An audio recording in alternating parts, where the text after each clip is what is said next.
Eu queria chamar o Luiz Felipe Pondé, podemos aplaudir o nosso convidado. Eu vou ler um breve currículo.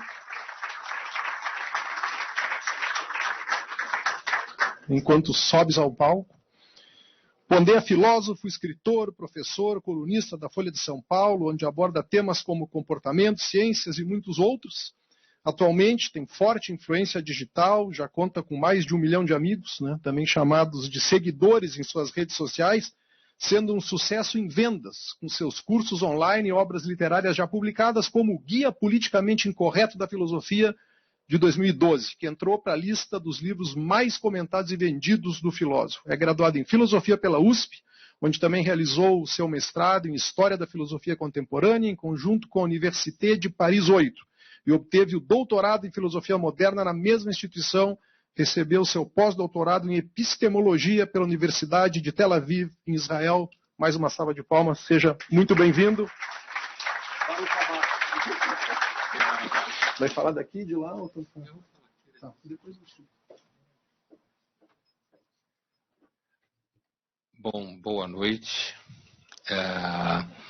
Eu quero agradecer o convite de vocês, do Moinhos, para estar aqui com vocês nesse momento tão importante, né, para vocês, para o Estado, para o Brasil. Dizer que é sempre um prazer vir ao Rio Grande do Sul. Eu venho sempre por conta da PUC do Rio Grande do Sul. Também já tive vários encontros da moçada do IEE. E a brincadeira que eu contei hoje cedo, porque quando a situação estava muito ruim aqui, então umas pessoas aqui do Rio Grande do Sul fizeram um grupo de WhatsApp para se discutir a situação, e o grupo de WhatsApp reunia gaúchos e gaúchos que vivem no exílio. E me colocaram na lista do grupo do WhatsApp, né? Como se eu fosse um gaúcho que vive no exílio. Eu entendi claramente que aquilo era uma forma de elogio, né? Porque como eu venho muito ao Rio Grande do Sul, eu entendo já um pouco a psicologia do gaúcho, né? Mas eu agradeço o convite para partilhar aqui esse momento de alegria com vocês. Eu queria colaborar refletindo um pouco mais a fundo sobre o sistema do bem, né? Que faz parte do que a gente chama de ética na história da filosofia. Fazer uma reflexão, quando o mundo corporativo convida alguém do mundo acadêmico como eu, que está envolvido no debate público na mídia, eu entendo que o nosso modo de honrar o convite é falar para vocês um pouco daquilo que é resultado do nosso conhecimento, da nossa reflexão, né? Porque, ainda mais depois de ouvir a fala de vocês todos, é muito claro que vocês sabem muito bem o que vocês estão fazendo. Então, eu queria tocar em alguns assuntos que eu acho que podem ajudar vocês nessa execução. O primeiro deles é o seguinte, uma coisa que parece que não tem nada a ver, mas tem muito a ver. Estudos de paleontologia da religião, veem que eu comecei lá longe, era uma suspeita que havia sido colocada por um historiador das religiões alemão radicado nos Estados Unidos chamado Paul Carus. E em 1900 ele publica um livro sobre história das religiões em que ele compara textos e ele levanta uma hipótese que posteriormente veio a ser sustentada e hoje é uma das hipóteses mais fortes sobre a origem das religiões na pré-história, que é a seguinte: a humanidade começou adorando espíritos malignos. Né? A ideia de que a gente começou adorando Deus ou alguma coisa que tem a ver com amor é um equívoco, é falso historicamente. É muito provável que a humanidade tenha começado a adorar espíritos malignos ou demônios, como a gente fala na nossa língua corriqueira, pelo simples fato de que a gente tirou a seguinte conclusão: a gente sofre, o mundo é mau, ele é violento. A gente sofre na mão dos elementos naturais, a gente sofre na mão dos parceiros de espécie, a gente é comido pelos bichos, muitas das mães morrem dando à luz, muitas crianças morrem, ou seja, a vida é um escândalo. Pensado isso, inclusive, há 100 mil anos atrás, 50 mil anos atrás. Então é muito provável que a gente tenha chegado à conclusão que quem estava in charge, quem estava fazendo a gestão disso aqui, fossem espíritos malignos. Porque a ideia de que fossem espíritos benignos não batia com a realidade. Se eram nós seres inteligentes, há 100 mil anos, 150 mil anos atrás, a gente já era o que a gente é hoje, certo? Sabe-se muito bem disso, desde o Paleolítico Superior ao Alto Paleolítico. Então a gente chegou a essa conclusão e, por isso mesmo, fazíamos sacrifícios humanos, oferecíamos sangue inocente para ver se esses espíritos malignos, de alguma forma, pegariam leve com a gente, né? Um pouco mais leve. Esse é um elemento, isso é um fato conhecido em história comparada das religiões, essa dinâmica sacrificial em que você oferece inocentes com a intenção de você barganhar com os deuses, para ver se eles diminuem as pestes, as guerras, a violência, o sofrimento e a morte.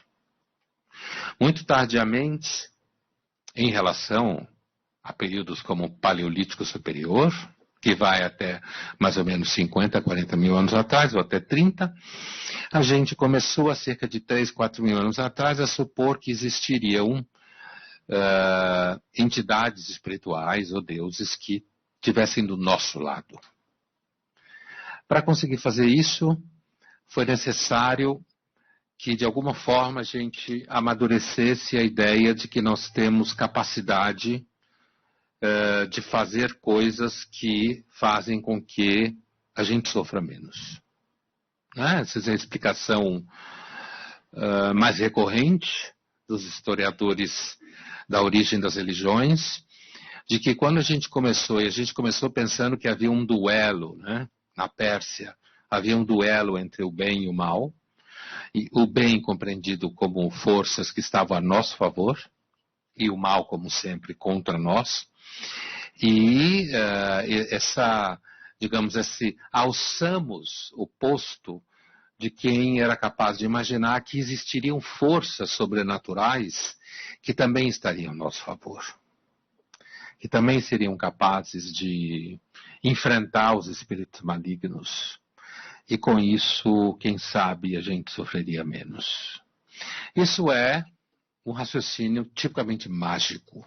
Né? Nós somos uma espécie, a gente continua espécie pré-histórica, mesmo aqueles que não têm noção disso continuamos, do neolítico, estamos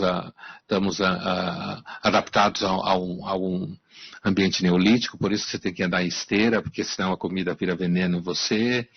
Quer dizer, muitas pessoas atingem a longevidade e não sabem o que fazer, porque a gente nunca atingiu essa longevidade.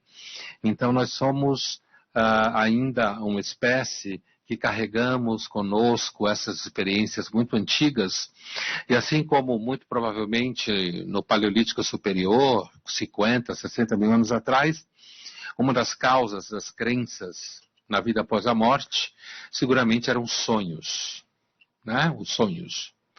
Porque a gente sonhava com mortos, com pessoas que estavam mortas, e a gente assumia que aquelas pessoas estariam nos visitando, mesmo estando mortas. A gente não sabia direito o que acontecia com elas.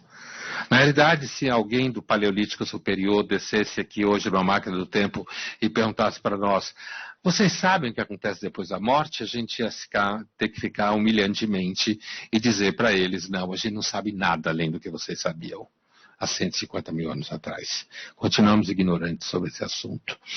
Mas a verdade é que essa crença de que nós somos, essa crença de que quando sonhamos com mortos, somos visitados por mortos, essa é uma crença que existe até hoje. Eu tenho certeza que pessoas dessa sala, ou pessoas que vocês conhecem, ou pessoas em Porto Alegre, no Rio Grande do Sul, em outros estados, continuam acreditando que quando sonham com mortos, são os mortos que vieram visitar do mesmo jeito. Assim como nossos ancestrais do Paleolítico Superior, há 200 mil anos atrás, pensavam isso. Portanto, a gente tem crenças que são muito antigas. Crenças mágicas, que estão na fundamentação da expectativa religiosa. E dentro dessas crenças mágicas, a gente começou sendo uma espécie de vítima à revelia da vontade dos espíritos cruéis, tendo que barganhar com eles, e num dado momento a gente começou a construir a imagem e a ideia de que talvez não fossem todos cruéis. Talvez tivesse alguns que pudessem nos ajudar a combater, e essa ajuda seguramente está associada ao fato de que a gente conseguiu desenvolver algum tipo de técnica de solução e de gestão, né? É claro que mesmo até hoje, por exemplo, se você falar do livro Eclesiastes, como é conhecido, do Velho Testamento, entre os judeus, você deve ler o Eclesiastes em 2 momentos. Um na festa da colheita, para lembrar que se não fosse Deus que ajudou você, a colheita teria dado errado. E a outra na sua vida privada, quando você tem sucesso, você deve ler o Eclesiastes, que é aquele livro que fala que tudo é vaidade, vento que passa, né? Que é muito conhecido por esse refrão, digamos assim, vaidade das vaidades, vento que passa, nuvem de nadas, embaixo do sol, tudo é vento que passa.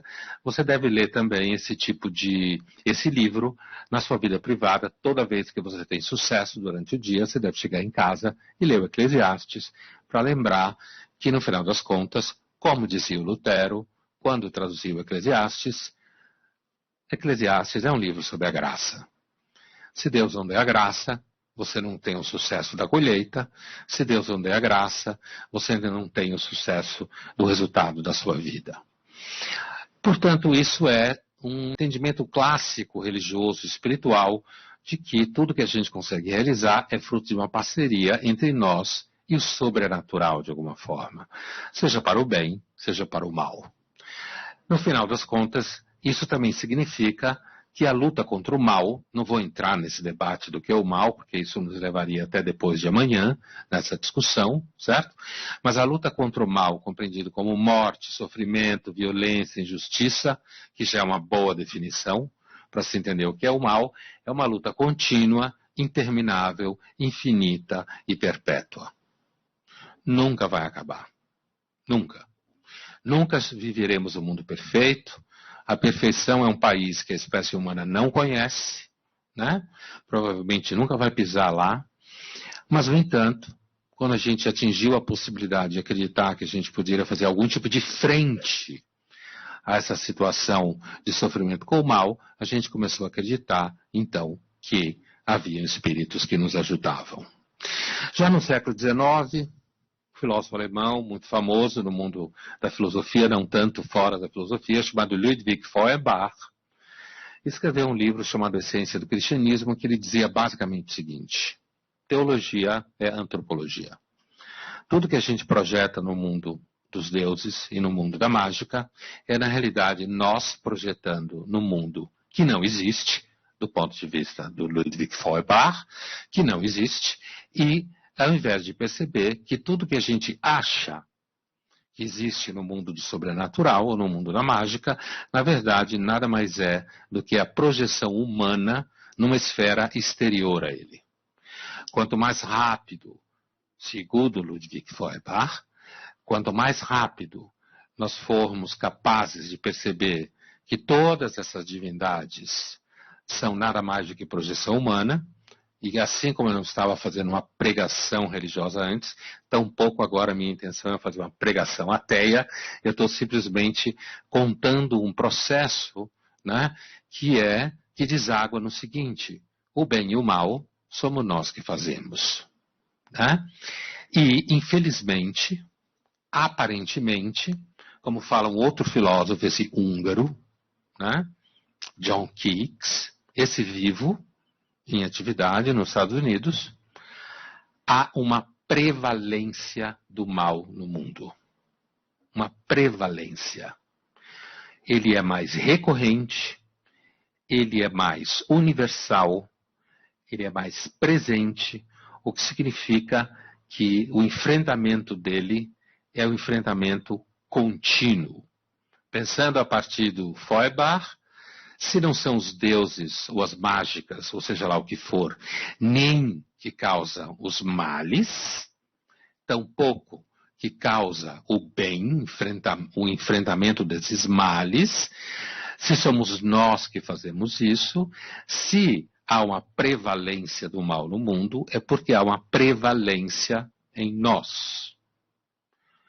Medo, insegurança, inveja, ressentimento, crueldade, alienação, indiferença. Tudo isso faz parte dessa prevalência das características humanas, assim como nós, seres humanos, somos capazes de humildade, generosidade, somos capazes de coragem. Como nos ensina a ética, desde o grande velho Aristóteles, e essa discussão é a discussão dentro da ética, como a gente sabe, a ética é uma ciência da prática.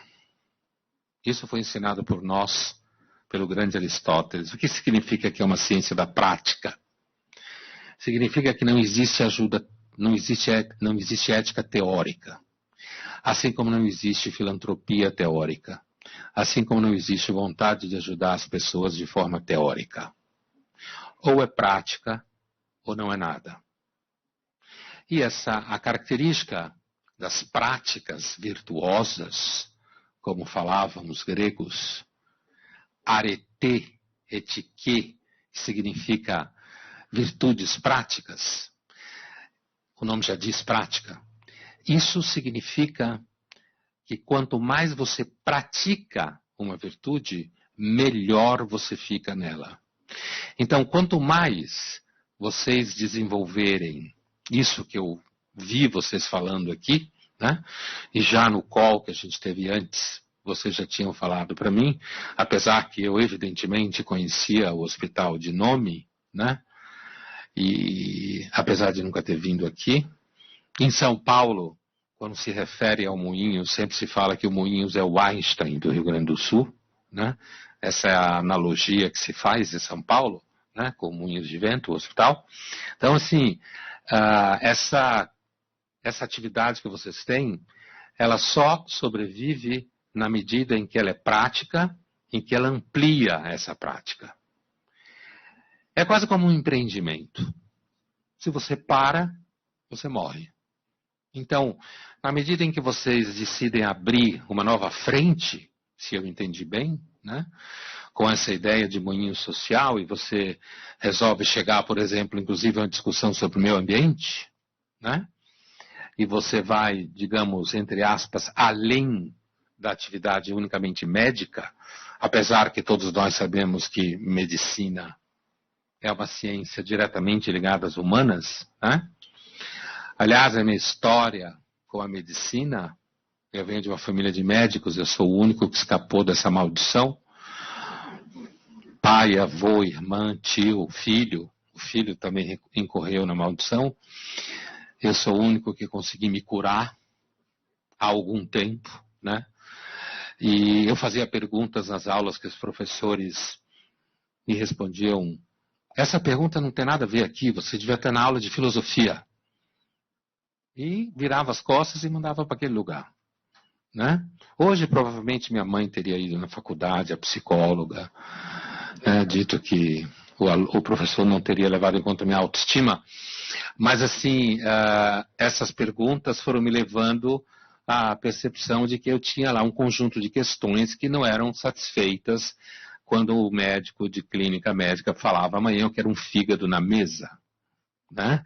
Eu olhava aquilo de um jeito assim, na verdade eu estava interessado em coisas que passaram pela psicanálise para salvar a medicina e acabaram enterrando de vez, me levando para a filosofia.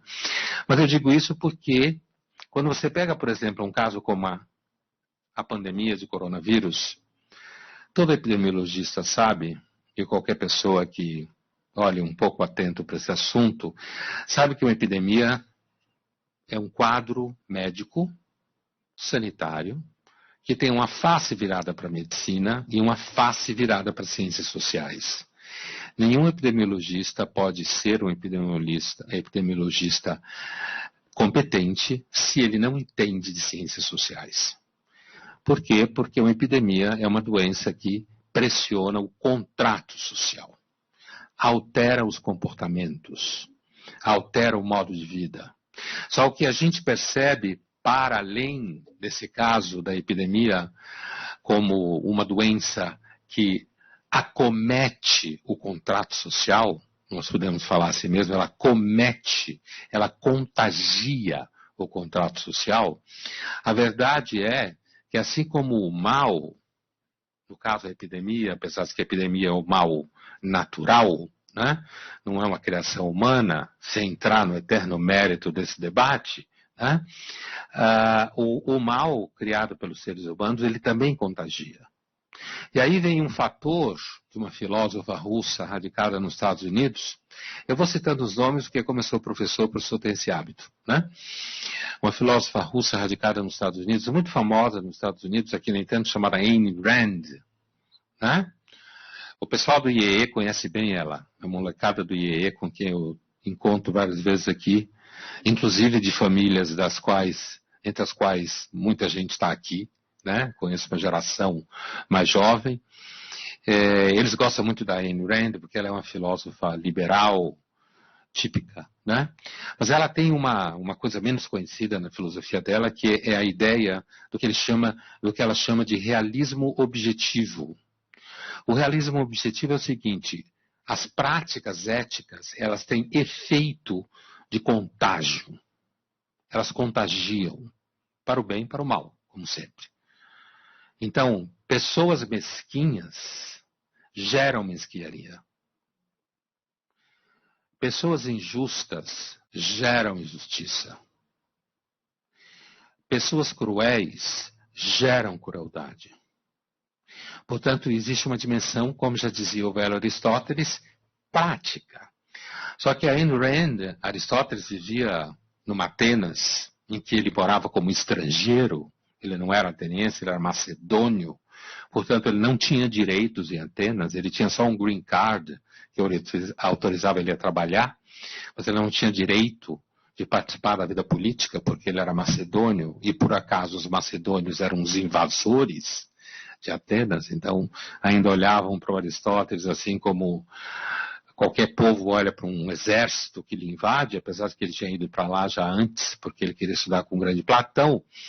Essa ideia de que a ética é uma ciência prática, quando você chega na Ayn Rand do século XX, quando ela viveu, o que ela dizia era o seguinte: ela não é só prática, ela tem um efeito de reprodução no seio social. Então, ações que visam diminuir o sofrimento, isso é um estágio básico em qualquer ideia de bem, né? Platão definiu o bem como abundância, generosidade, criatividade, partilha, potência. Por isso Platão dizia que a origem das coisas só podia ser o bem. O bem e o belo, como ele chamava, kalos agaton, o bem e o belo. Por quê? Porque o mal é mesquinho. Não é isso Platão pensando, não é mesquinho. Ele não é capaz de doar. E algo para gerar tudo que existe tem que ser algo que gere a sua potência, que seja capaz de partilhar a sua potência. Portanto, uma elite econômica, financeira, intelectual, ela é boa quando ela partilha a sua potência. Quando ela divide a potência que lhe é intrínseca pelo fato de ser uma elite econômica, ou cultural, ou política.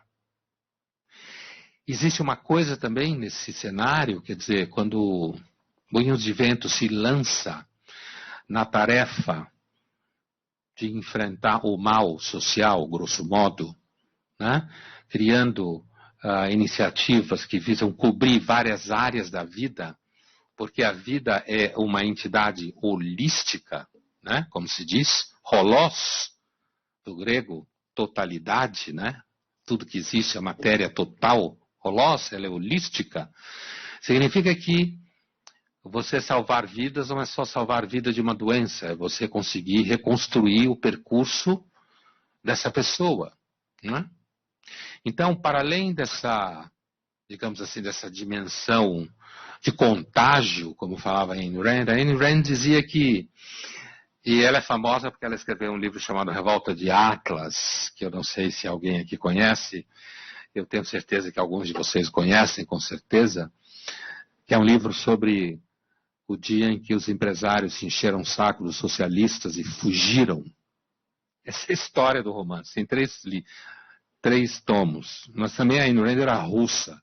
Mesmo que radicada nos Estados Unidos, era russa. E todo russo que se preza escreve livros de mais de 1000 páginas. Né? Como todo mundo conhece.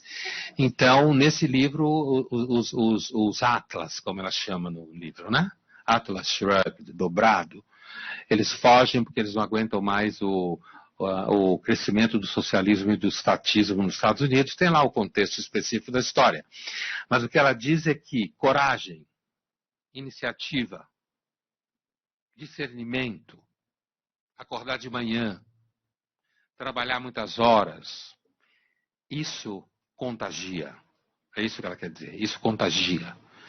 Isso se multiplica. Isso se distribui. E isso é que mantém o mundo de pé. O mundo fica de pé graças às pessoas que acordam cedo. Se tiver alguém aqui que acorda tarde, isso não é uma declaração de guerra, tá? Ninguém é perfeito, né? As pessoas que acordam cedo, que trabalham até tarde, que trabalham o tempo todo, que resolvem problemas, que têm ideias, que fazem projetos, que profissionalizam o bem. De certa forma, profissionalizam. Porque se Ludwig Feuerbach, no século XIX, na Alemanha, chegou à conclusão que a gente precisava parar de acreditar que o bem e o mal eram de uma esfera sobrenatural, sobre-humana ou mágica, aquela mesma coisa que o outro alemão, posterior ao Feuerbach, muito famoso esse Max Weber, sociólogo, falava do processo de desmagificação do mundo, desencantamento do mundo, que nada mais é do que parar de acreditar que o mundo se move a partir de leis encantadas ou mágicas, mas sim a partir da ação humana. É que a ação humana é menos glamurosa, né? Quem pode comparar com uma cena de um Deus abrindo o mar morto? Ninguém tem glamour suficiente para isso, para criar uma cena como essa, né? Às vezes é um trabalho de formiguinha, às vezes é invisível, é cotidiano, mas é exatamente esse trabalho que pede a profissionalização do bem, como eu estou chamando aqui, que é o que eu vejo que vocês estão fazendo aqui. Quando se falava aqui há pouco, né, sobre emoção e razão, né, existe emoção e razão. Na ética, a ética discute a relação entre emoção e razão de forma técnica. A ética tem uma dimensão racional que é a seguinte: ela é prática, não teórica. Se uma pessoa fala para você, eu sou muito honesto, você vai dar um passo atrás e achar que ela vai bater sua carteira. Por quê? Porque quem é honesto não precisa anunciar que é honesto. As virtudes são tímidas, silenciosas. Elas se apresentam pelo modo de agir no espaço em que elas estão. Elas são como aquelas pessoas extremamente educadas e elegantes que não precisam abrir a boca para você perceber que, de alguma forma, elas têm berço. Elas sabem como agir. As virtudes são tímidas. Elas não se anunciam. Porque quem as anuncia é a própria presença concreta delas no mundo. A forma como elas se apresentam. Nesse sentido, isso vale para uma pessoa, como vale para qualquer iniciativa. Quanto mais você realiza, mais essa realização se torna a própria marca do que você está fazendo. É claro que existe profissionalmente a necessidade de trabalhar a marca, porque nós vivemos no mundo da mídia. Se alguém não sabia disso, eu imagino que a essa altura já deve saber. A mídia é a primeira ciência do mundo. No sentido que Aristóteles falava que era a ontologia, no passado. A mídia, o marketing, que a gente define como ciência social aplicada, e TI, é claro, numa outra área, mas os dois convergem no marketing digital, são a ciência primeira do mundo. E vai dominar o século XXI cada vez mais. E a gente tem que tomar cuidado com o marketing, porque o marketing facilmente mente. Facilmente ele mente. Ele mente porque, como ele quer vender, em algum momento ele tem que mentir. E aí você tem uma luta, uma tensão interna entre o anúncio do bem e a prática do bem. E o bem só existe enquanto prática, constante, profissionalizada, porque é necessário ser profissionalizada. Há uma dimensão racional, tem que ser transparente, coerente. As pessoas percebem quando você está agindo de forma virtuosa, porque a virtude ela tem um caráter transparente no modo dela agir, sem que ela se anuncie. Isso estimula as pessoas a acreditarem no que está acontecendo. Né? Por isso que a vocação da ética é local, ela sofre muito no mundo global, que a mentira tende a crescer. No mundo local, comunitário, no mundo que vocês vivem aqui, mais facilmente se percebe aquilo que o filósofo britânico, irlandês e inglês britânico, portanto, Edmund Burke, chamava de little platoon, o pelotãozinho em que a gente vive, onde a gente percebe as virtudes. Portanto, fechando aqui para ouvir as perguntas e a segunda parte da nossa conversa, o que eu queria dizer para vocês é que, assim, há uma luta entre o bem e o mal. Não no sentido metafísico, né? Mas essa luta entre o bem e o mal, me lembrei agora de uma frase do Dostoiévski, existe uma luta entre o bem e o mal e o palco é o coração do homem. Né? Nós somos capazes de tudo. O esforço contínuo, a luta, para a gente perceber que, como também foi dito aqui,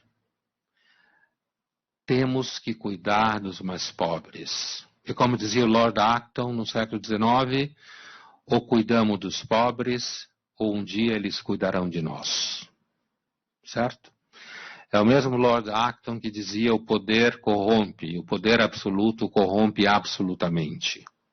Uma forma do poder não corromper-se, poder econômico, poder político, esse às vezes é mais difícil, poder cultural é a partilha do poder. E quando aqueles que têm poder partilham seu poder com aqueles que não têm, fazendo com que eles consigam viver melhor, sentir que são gente, porque é basicamente isso que acontece quando você sai da miséria. Você começa a sentir que você é gente. É a noção de cidadania básica que falam por aí. Você começa a sentir que você é gente. A história do orgulho de usar o roupão do Moinhos, né? Ou o avental do Moinhos, ou o guarda-pó do Moinhos, quer dizer, como imagem de que você pertence, então, a um pelotãozinho que é visto como uma instituição de dignidade, isso significa que uma pessoa vira gente. Portanto, um país como o nosso, que tem um histórico de uma elite, em grande maioria, péssima, egoísta, autocentrada, indiferente, a iniciativa de vocês, eu espero que não seja uma gota no deserto, mas, como toda iniciativa prática, profissionalizada, que tem muita clareza, realizar o bem, afora as discussões metafísicas, é basicamente fazer com que as pessoas vivam melhor, fazer com que elas tenham condições materiais melhores, fazer com que elas tenham uma saúde melhor e, principalmente, atender as crianças para que elas consigam crescer como pessoas melhores. Isso é algo que você só realiza com dinheiro, poder, profissionalismo e competência. Obrigado.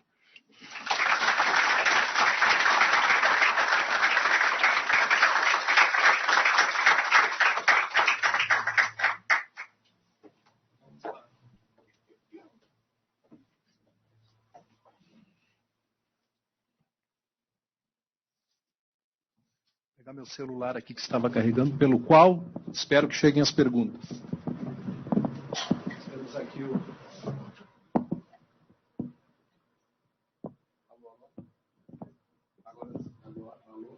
Agora sim. Nós temos aqui o número de WhatsApp para, por favor, enviarem os questionamentos de vocês. Professor, obrigado por compartilhar sabedoria e conhecimento.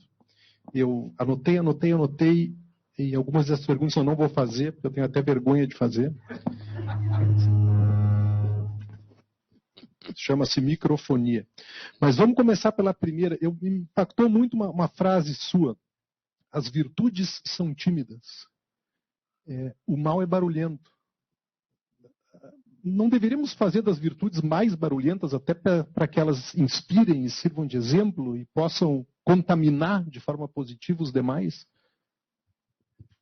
Então, essa é uma boa questão. É o seguinte, quando eu falava que as virtudes eram tímidas, o Aristóteles fala que as virtudes são práticas e elas não falam delas mesmas. Daí eu ter falado que é tímida.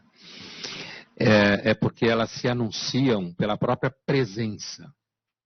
Então, só que o Aristóteles estava pensando numa cidade como Atenas, um universo que você poderia talvez pensar em alguns momentos maiores, 1 milhão de habitantes, máximo.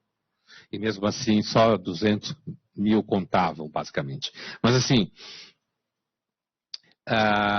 o que eu quero dizer quando as virtudes são tímidas é que elas não precisam se anunciar. O mal, conclusão que você tirou, os vícios, que são opostos à virtude, eles são ruidosos, inclusive porque, do ponto de vista do que eu estava falando, o mal, ele é barulhento, inclusive porque ele quer seduzir, ele quer convencer, ele quer atrair. E a virtude, ela seduz pela sua discrição. Ela seduz pela forma como ela se apresenta. Você tem razão, e eu tocava nesse assunto quando eu fazia a aproximação para o tempo presente, que no mundo que a gente vive, é difícil alguém perceber uma virtude elegante e silenciosa, porque as pessoas não se encontram, mesmo antes da pandemia. Né? Porque toda a reflexão sobre a virtude sempre foi pensada no ambiente onde as pessoas se viam e conviviam. Por isso tem uma outra característica da virtude dessa mesma linha, que é o seguinte, quem percebe a virtude em você é o outro. Quer dizer, é o outro que olha e diz, fazendo uma analogia, puta trabalho que o Boninho está fazendo, hein? O outro. Aquele que olha e reconhece. E aí vem a tensão que eu apontei na minha fala, quer dizer, há uma tensão intrínseca entre ética e marketing. Intrínseca. E é uma tensão que todo profissional de marketing sabe muito bem disso. Ele sabe muito bem disso. Porque quando você precisa anunciar, já que nosso mundo é muito complexo, né? Você precisa dizer, olhe, estamos fazendo isso. Né? Então você tem de alguma forma que tornar público, publicizar o que você está fazendo. Que não é um ato tímido, digamos assim, de certa forma. Por isso que é necessário muito cuidado na linguagem, nos eventos que são produzidos, no comportamento das pessoas envolvidas, né? Privilegiar sempre o conteúdo prático e não o conteúdo prospectivo só, porque nós vamos fazer isso. Mas apresentar tudo o que está sendo feito o tempo inteiro. Tornar transparente o máximo possível a realização concreta do que você faz. Porque, de fato, no mundo que a gente vive, infelizmente, a timidez não atrai seguidores. Né? Estava pensando aqui, tentando formular a pergunta de uma forma que não pareça uma afirmação, mas Talvez o meu desafio em forma de pergunta é como é que a gente, em momentos de tanta radicalização como a gente vive, acho que a gente concorda, né? A gente atravessa planetariamente um momento de polarização em todos os sentidos. Como é que a gente consensua o que é uma virtude? Porque, de repente, a virtude ela não é mais consensuada. O que é virtude para ti, para o outro pode ser uma ofensa e vice-versa. Então, a gente vive num certo caos conceitual em relação ao que é virtude e o que é pecado. Isso é tão importante assim ou esse é um modelo antigo de pensar? Não tem nada de antigo de pensar. Quando você fala em radicalização e polarização, é mais presente, é mais atual do que antigo. Né? Não. Eu digo em relação ao consenso do que é uma virtude. Eu sei o que você quer dizer. Há um atravessamento no âmbito do que a gente pode chamar de valores ou virtudes, há um atravessamento pelo relativismo. E esse relativismo, ele serve muitas vezes para destruir o que o outro faz. Né? E essa destruição, ela aparece, eu lembro, por exemplo, quando o governador do Rio Grande do Sul, o Eduardo Leite, assumiu em público que era gay, eu lembro que um representante da comunidade gay brasileira, político, conhecido, o acusou de ser o homem branco plutocrata. Certo? Então, assim, encontrou ali estava sendo disputado o capital simbólico de ser gay. Né? Que é um capital simbólico pontual dentro do debate político contemporâneo identitário. Então ele, que não é plenamente branco, o outro deputado, não, o Eduardo Leite não é deputado, é governador, mas esse é um deputado que é deputado licenciado, inclusive, ele, que não é, digamos, supostamente rico, eu nem sei se o Eduardo Leite é rico tampouco, mas ele estava querendo dizer que assim, olha, tudo bem, eu sou gay, você é gay, mas você é branco e plutocrata, logo eu sou melhor. Então, assim, você tem métodos muito concretos e que vai produzindo essa falta de consenso a qual você faz referência, que de fato domina o debate público. É extremamente difícil, você é jornalista, você sabe disso, a gente faz uma ginástica para conseguir comunicar certas coisas, às vezes tem que fazer uma volta. E mesmo assim passa o dia apanhando, né? Vai apanhar do mesmo jeito. Pelo que diz, pelo que não diz, pelo que deveria dizer. Isso tudo. Por isso que, assim, o que eu diria é o seguinte, dentro desse espaço de alta polarização, de alta radicalização, neste caso, o silêncio e a timidez da virtude é mais importante ainda. Porque ela se impõe pela realização concreta do ato. Se você consegue, por exemplo, criar um hospital, ou você consegue criar uma instituição que cuida de crianças, se você consegue garantir a formação e educação, aliás, era isso que Aristóteles queria dizer, diante do ato concreto de uma materialidade semelhante à lei da gravidade, se você começa a relativizar, você soa um louco. Entendeu? Isso aí. Antes de prosseguir, uma pequena correção. Tá? Disseste aqui que o Moinhos é o Einstein daqui. O Einstein é que é o Moinhos de lá. Tá? É óbvio. É óbvio.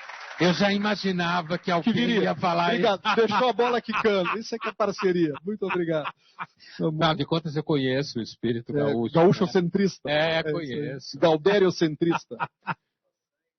Sirvam nossas façanhas de modelo a toda a terra. O carioca decorou a frase. Sirvam nossas façanhas. Ficou bom. Bom, pergunta da plateia. Né? Boa noite, Pondé. Você é um otimista com relação ao futuro do Brasil? Poderia nos fazer um breve relato sobre a sua visão histórica do Brasil e previsão sobre nosso país no futuro de curto prazo?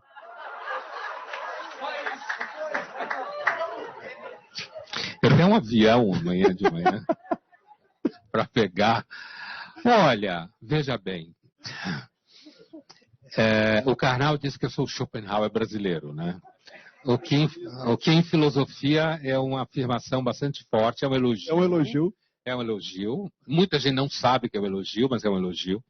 porque o Schopenhauer teria sido o primeiro filósofo que rompeu com a tradição filosófica de achar que o ser humano é normal. Né?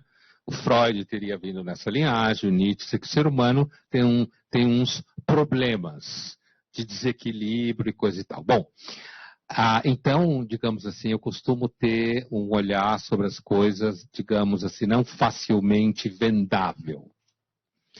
Porém, na prática, sabe, eu sempre fui... Primeiro, eu tenho filhos. E quem tem filhos é um otimista por definição. Eu acho que quem não tem filhos é um pessimista profissional, né? E não amador. É um pessimista que nem o Brás Cubas. Não transmitia a ninguém o legado da minha miséria. Então, pelo menos não tive esse pecado, né? O Brás Cubas, o Machado. Então, eu, na verdade, apesar de que eu tenho uma visão filosófica, política, por exemplo, eu tenho muitas expectativas políticas, normalmente por isso me chamam de muito pessimista. Eu sempre acho que a política é uma escolha que você faz entre opções ruins e piores, né? Eu não tenho uma visão de política utópica, eu acho que a política é sempre mais ou menos corrompida, um pouco mais, um pouco menos, porque o poder é enlouquecedor, né? Então, mas, na prática, por exemplo, eu atravessei a pandemia a maior parte do tempo otimista. E especialmente irritado com quem sempre tocou o terror na mídia. Confronto direto com isso, né? Apesar de defender as máscaras, o confinamento, as vacinas, tudo que todo mundo minimamente normal defende numa situação como essa, eu sempre, até agora, continuo batendo de frente com quem toca o terror. Então, sabe, eu acho que tem uma coisa que é o seguinte, quando você tem uma visão, eu tenho uma visão filosófica de mundo muito, muito marcada pela tragédia grega. Formação desde a graduação, né? E essa é uma discussão técnica que eu não vou entrar. Mas quando você tem uma visão trágica, você acha que o bem não existe, evidentemente, não se sabe direito qual é a diferença, a verdade e a mentira também é confusa, tudo é muito ambivalente, você não pode confiar nem nos deuses, um pouco resumo. Mas na prática, quando se apresenta problemas concretos, o pessimista no meio de uma batalha é um entreguista, é um desertor. Então, fisiologicamente, eu costumo dizer, eu nunca fui pessimista. Porque eu gosto de trabalhar, trabalho muito, faço muita coisa. Então, em relação ao Brasil, praticamente, concretamente, assim, a história do Brasil é uma história, como de muitos países, de altos e baixos. Eu não acho que o Brasil é um país pior. Eu não sofro do complexo de vira-lata que falava o Nelson Rodrigues, né?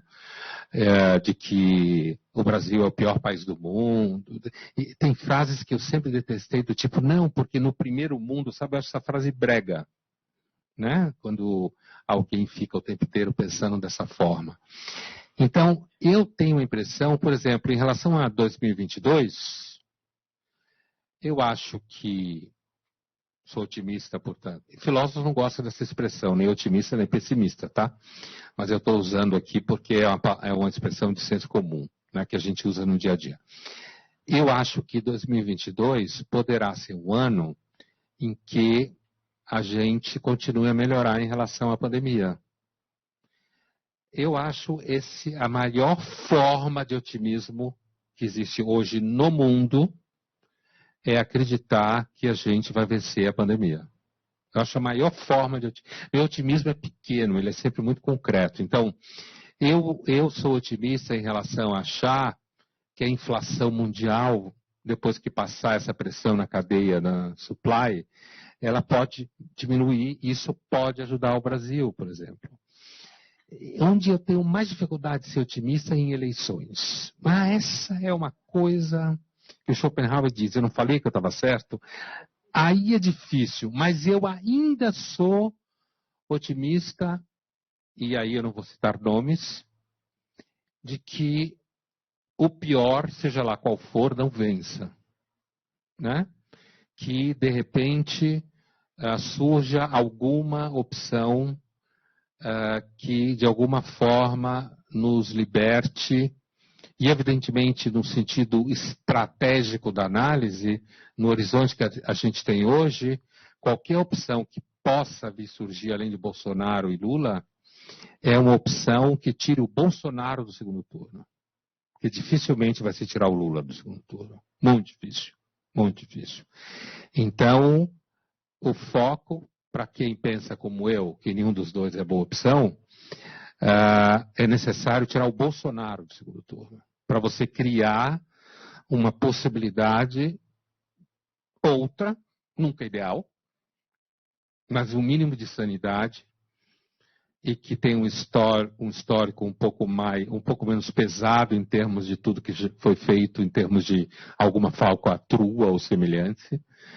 Então, eu ainda acredito que isso pode acontecer. Está vendo como eu sou otimista?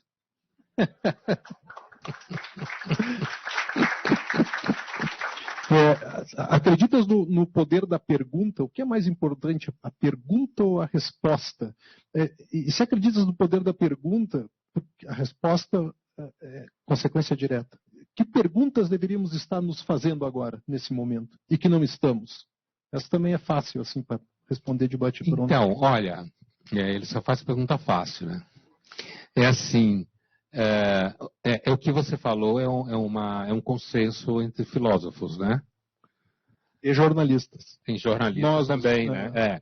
A pergunta é sempre o mais importante, né? Porque a pergunta é o que move o pensamento, né? E a resposta, às vezes, ela data. Algumas perguntas não datam. Elas permanecem ativas, inclusive elas se desdobram. Elas se desdobram em outras perguntas e muitas vezes em outras respostas. Uma pergunta que eu acho que seria importante fazer, e ela parece banal, é: por que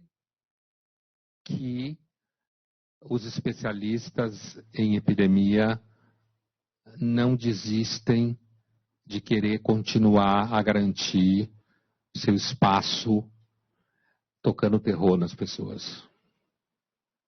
Eu acho essa uma pergunta super concreta. É mais sociológica do que filosófica.